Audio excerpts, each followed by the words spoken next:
বিচারাধীন সব মামলা থেকে খালাস পেয়েছেন বিএনপি চেয়ারপারসন খালেদা জিয়া। ফলে আগামীতে নির্বাচনে অংশ নেওয়ার ক্ষেত্রে তার আর কোনো আইনি বাধা থাকল না। জানা গেছে, লন্ডনে চিকিৎসারত বাংলাদেশের সাবেক প্রধানমন্ত্রীর শারীরিক অবস্থাও কিছুটা উন্নতির দিকে।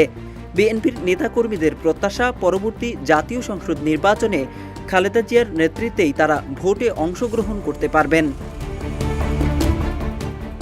বিএনপির স্থায়ী কমিটির সদস্য ডক্টর খন্দকার মোশাররফ হোসেন জানান, আগামী সংসদ নির্বাচনে চেয়ারপারসন খালেদা জিয়ার নেতৃত্বে তারা নির্বাচনে অংশ নেবেন।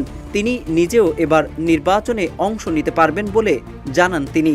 বিএনপির এই শীর্ষ নেতা অপেক্ষা করছেন চেয়ারপারসনের সুস্থ হয়ে দেশে ফেরার। খন্দকার মোশাররফ হোসেন গণমাধ্যমকে বলেন, ফ্যাসিস্ট শেখ হাসিনা সরকার চেয়ারপারসন খালেদা জিয়ার বিরুদ্ধে মিথ্যা মামলা দায়ের করে আদালতকে ব্যবহার করে সাজা দিয়েছিল, যার কারণে তিনি 2018 সালে অনুষ্ঠিত সংসদ নির্বাচনে অংশ নিতে পারেননি। বলেন, গত 5 আগস্ট শেখ হাসিনা পালিয়ে যাওয়ার পর আদালত স্বাধীনভাবে বিচার কাজ পরিচালনা করতে পারছে, আর এ কারণে আইনি প্রক্রিয়ায় বিগত সরকারের আমলে দায়ের করা মামলাগুলো থেকে বেকসুর খালাস পাচ্ছেন। ফলে সংসদ নির্বাচনে অংশ নিতে খালেদা জিয়ার যে আইনি বাধা তা কেটে গেছে। দেশ জুড়ে তোলপাড় ওয়ালটন ফ্রিজ কিনে আপনিও হয়ে যেতে পারেন মিলেনিয়ার।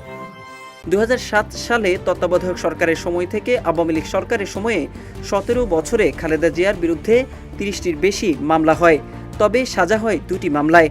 আদালত কর্তৃক সাজাপ্রাপ্ত হওয়ার পর খালেদা জিয়া 2020 সাল থেকে সরকারের নির্বাহী আদেশে সাময়িক মুক্ত হন। এরপর গত 5 আগস্ট গণ আন্দোলনে সরকার পতনের পর সাজা থেকে পুরোপুরি মুক্ত হন তিনি। মুক্তির পর গত বছরের 21 নভেম্বর খালেদা জিয়া দীর্ঘ 1 যুগ পর সশস্ত্র বাহিনী দিবসের অনুষ্ঠানেও যোগ দেন। এদিকে জিয়া অরফানেজ ট্রাস্ট মামলায় গত 15 জানুয়ারি আপিল শুনানির পর সুপ্রিম কোর্টের আপিল বিভাগ তাকে খালাস দেয়। সম্প্রতি জিয়া চ্যারিটেবল ট্রাস্ট মামলায় আপিল বিভাগের রায়ে খালাস পান তিনি। ফলে 2 মামলায় 17 বছরের কারাদণ্ড থেকে তিনি সাজামুক্ত হন। মামলা, সাজা, উন্নত চিকিৎসা নিয়ে কয়েক বছর ধরে নানা ঘটনা ও নাটকীয়তার পর গত 8 জানুয়ারি চিকিৎসার জন্য লন্ডনে যান বিএনপির চেয়ারপারসন খালেদা জিয়া। বর্তমানে তিনি সেখানে চিকিৎসা নিচ্ছেন।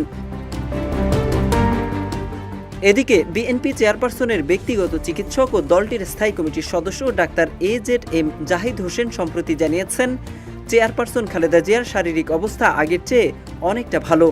বিএনপির ভাইস চেয়ারম্যান আলতাফ হোসেন চৌধুরী বলেন, আগামী জাতীয় সংসদ নির্বাচনে খালেদা জিয়ার নেতৃত্বে অংশ নেওয়ার প্রতীক্ষায় রয়েছেন তারা। তাদের আশা, জনগণের ভোটে নির্বাচিত হয়ে বিএনপি চেয়ারপারসন আবার দেশের প্রধানমন্ত্রী হবেন। মোহাম্মদ সাইফুল ইসলাম, ইত্তেফাক।